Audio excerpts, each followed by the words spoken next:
Your clutch is slipping. You feel it when you crack the throttle hard in third gear and the revs climb faster than the bike actually accelerates. Maybe it's subtle, a little shudder on hard launches. Maybe it's obvious now. You're at red line and the bike just isn't pulling like it should. You take it to a shop and the guy behind the counter doesn't even pull the clutch cover off before he tells you what you're looking at.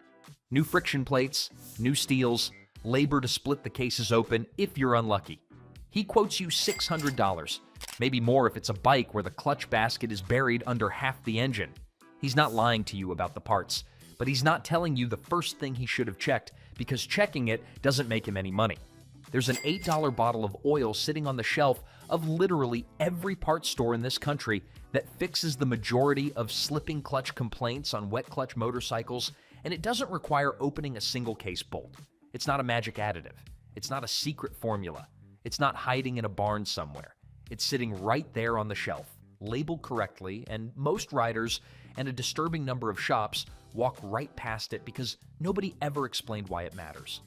Stay with me because by the end of this video, you're going to understand exactly why your clutch is slipping, why it might have nothing to do with your clutch plates at all, and why the fix might already be sitting in your garage doing the wrong job in the wrong engine.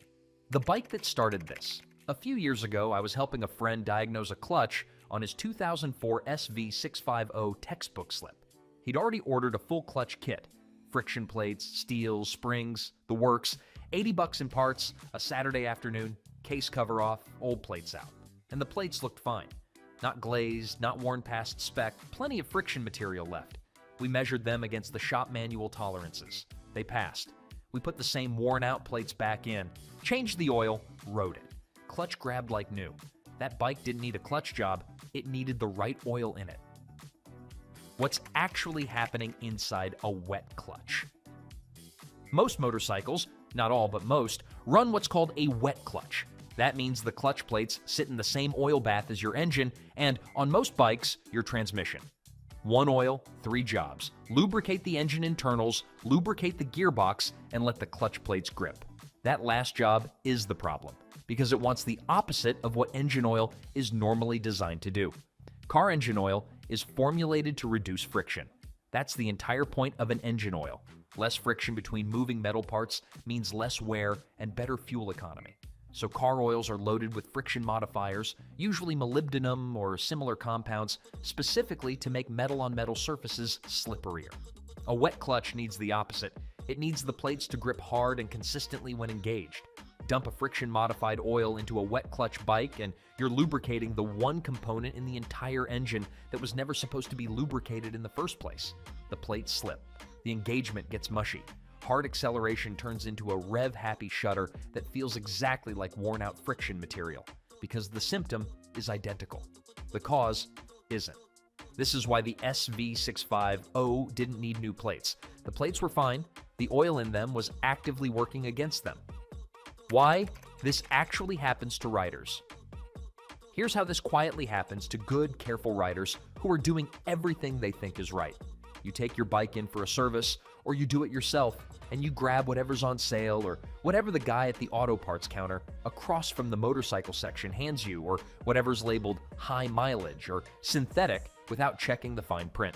Car oil bottles don't say, "will ruin your clutch" on the front. Why would they? They're not made for motorcycles. Nobody bothered to warn you because the warning belongs on a different product entirely.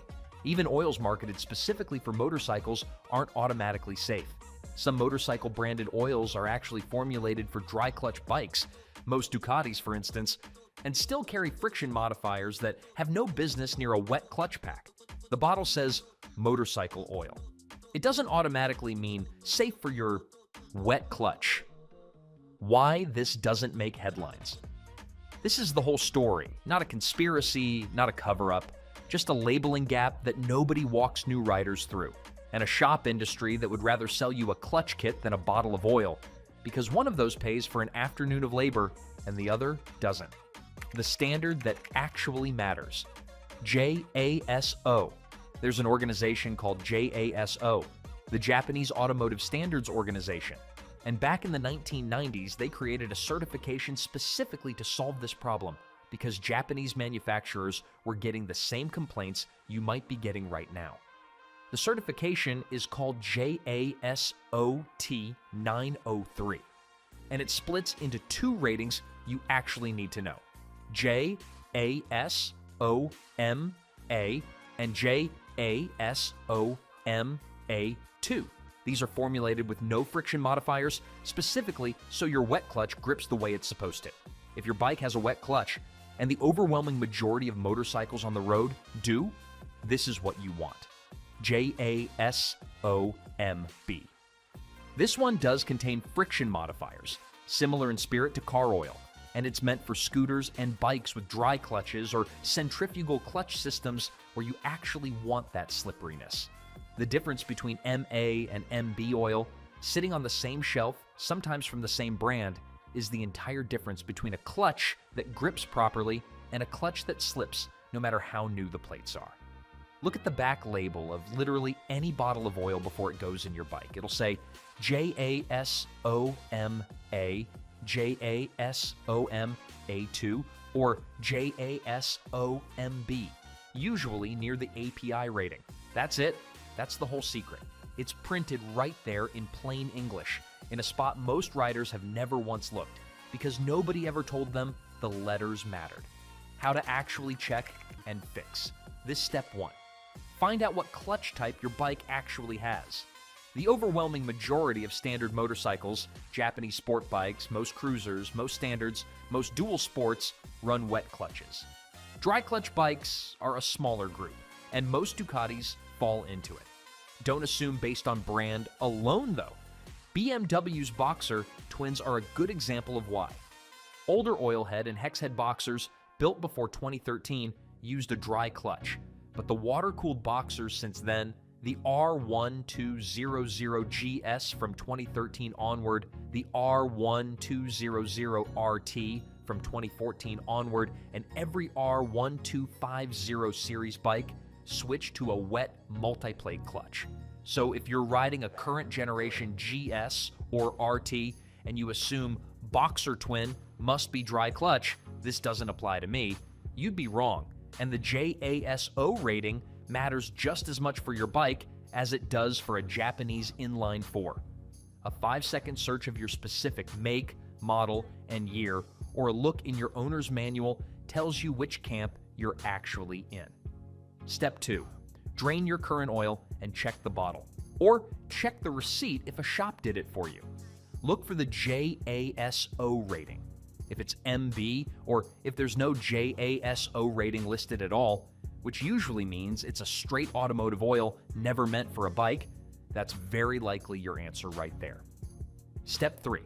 Replace it with a properly rated JASOMA or MA2 oil in the viscosity your manual specifies. This is not an additive. This is not a supplement poured on top of what's already in there.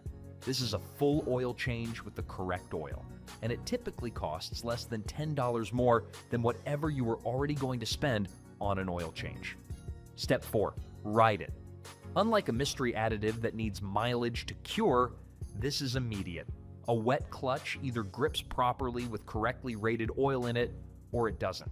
You'll feel the difference within the first few miles. Engagement gets crisper, that rev flare under hard acceleration tightens up, and shifting under load feels solid instead of soft. Step 5, and this is the one people skip.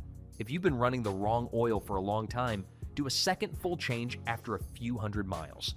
The first change flushes out most of the friction-modified oil, but a small amount clings to the plates and case walls. The second change clears the rest. This isn't a mystical double-layer treatment, it's just basic oil change math. Old oil doesn't disappear completely on the first drain. Addressing the real objections. But my plates are worn, I can feel it slipping under real load, not just cold starts. Fair point, and the oil swap won't fix plates that are genuinely worn past spec. Friction material has a measurable minimum thickness in your service manual, and if you're below it, no oil in the world puts material back on the plate. But here's the thing worth knowing. Riders who run the correct JASOMA/MA2 oil from day one dramatically extend how long their plates last in the first place, because the plates aren't being asked to grip through a film of friction modifier every single time you pull the clutch lever. This isn't resurrection, it's prevention. The same way using the right oil in your engine extends the life of the parts inside it. Isn't this common knowledge already? Won't my dealership have told me? Some will, plenty won't, and it's not because of a grand cover-up, it's because a clutch replacement is a labor job and a $10 oil correction isn't. There's no incentive for a service department to spend 5 minutes checking your oil bottle's fine print when a clutch job pays for the bay's overhead. This is an incentive problem, not a suppression problem. And it's honestly a more believable explanation than any conspiracy, because it doesn't require anyone to hide anything. The information is printed on the bottle. Nobody's reading the label. What if I already put the wrong oil in? Did I damage anything? Almost certainly not permanently. Running friction-modified oil in a wet clutch causes slip, not damage, in the vast majority of cases. The oil isn't corrosive or reactive with your seals or clutch material, it's simply the wrong tool for the job, and correcting it usually restores full function immediately. This isn't like ignoring a real mechanical fault for years, it's more like putting diesel-rated fluid in a gas engine's washer reservoir. Wrong, but reversible the moment you fix it. There's no dramatic villain here, and I think that's actually the more useful truth. Nobody banned this. No company got sued into bankruptcy for selling correctly rated oil. This isn't information that was suppressed. It's information that was never marketed, because there's no profit angle in telling you to read a label instead of booking a service appointment. That's the real pattern behind a huge amount of "why didn't anyone tell me this?" moments in motorcycle maintenance. It's rarely a conspiracy. It's much more often a simple mismatch between what generates revenue and what actually helps you. A shop makes more from a clutch job than from telling you to buy different oil. A parts counter makes the same margin whether they hand you the right bottle or the wrong one. So nobody's incentivized to walk you through JASO ratings unless you ask. The upside is that this isn't locked behind anything. It's not a secret formula in a barn. It's printed on the back of a bottle you can pick up at any parts store this weekend for less than the price of a fast food combo meal. A second case, because one bike isn't a pattern. After the SV65, I started asking around because one lucky guess doesn't prove anything. A guy at a local track day was fighting the exact same complaint on an 11 Triumph Street Triple. Clutch felt fine at idle, felt fine puttering around the paddock, then turned to mush the second he got on the gas, hard coming out of a corner. He'd already resigned himself to a clutch kit and was just riding out the weekend on what he had. Same question, what oil is in it? Turned out a shop had serviced it a month earlier using whatever bulk oil was already sitting in their tank. A perfectly good, perfectly reputable oil, just not JASOMA/MA2 rated. Nobody flagged it because nobody was looking for it. He wasn't overcharged, he wasn't scammed, he just got a service that treated his engine like any other engine, without accounting for the one part of it that isn't like any other engine. He changed it himself in his hotel parking lot that night with a bottle from the nearest auto parts store. Next morning's sessions, the clutch grabbed exactly like it had when the bike was new. Same plates, same springs, same everything except the 15 minutes it took to drain and refill. I'm not telling you this to build a legend around myself the way some channels build a legend around a barn and a mystery mentor. I'm telling you because this is genuinely how common the mistake is and how unglamorous the fix is. It's not a secret. It's a label most of us have never had a reason to read closely. A quick word on viscosity, since people ask. JASO rating tells you about friction behavior, but it's not the only number on the bottle.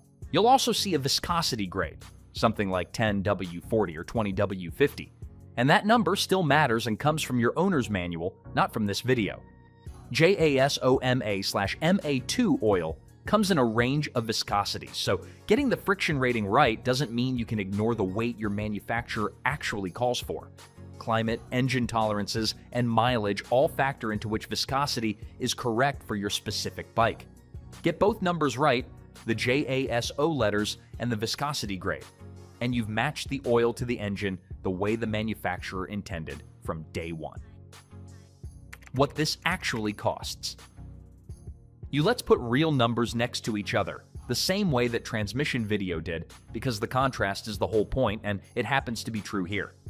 A full clutch kit, friction plates, steel plates, sometimes springs, commonly runs anywhere from $60 to $200 in parts depending on the bike, plus labor if you're not doing it yourself, which on some bikes means splitting cases and can push the total well past $500. That's the bill you're bracing for when a shop tells you it's the clutch. A correctly rated JASO MA/MA2 oil change costs about what any other oil change costs, often within a few dollars of what you were already going to spend because you need an oil change either way. The only cost difference is reading one line on the back label before you buy. If the diagnosis is right, and for a huge share of slipping clutch complaints on wet clutch bikes, it is, you just avoided a few $100s and an afternoon with your engine cases open by paying attention to 4 letters printed on a bottle you were already going to buy. If your clutch has been slipping and you were bracing for a 4-figure repair, check one thing before you order a single part. Flip the bottle over. Find the JASO rating. If it says MB or if there's no rating at all, that's very likely your entire problem, sitting in your engine right now, and the fix costs less than $10 and takes less time than the ride to the parts store. Tell me in the comments, what's your bike and what oil have you actually been running? I want to know how many of you checked that bottle this week and feel the difference on your first ride afterward. If this helped you understand your own bike a little better, subscribe. I've got a video coming up on chain maintenance that most riders are doing exactly backwards, and it's just as simple as this one turned out to be.